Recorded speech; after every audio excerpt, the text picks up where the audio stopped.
Hi! இந்த செவ்வானத்த பாருங்களேன்.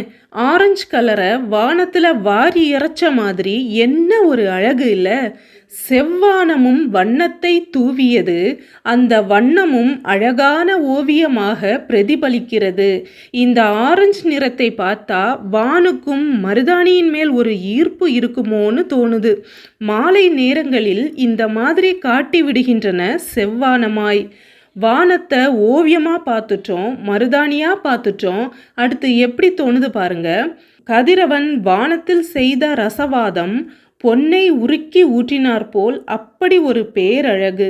செதுக்கப்படாத சிலையாய் ஓவியங்கள் தோற்றே போகும் உன் ஒய்யார தோற்றத்தில் ஒப்பனைகள் ஏதுமின்றி இளம் மங்கைக்கு போட்டியாய் மேகத் தோரணத்தில் வலம் வரும் கதிருந்தன் பேரழகை எப்படித்தான் வடித்துரைப்பேன், போதாதே என் வரிகள்.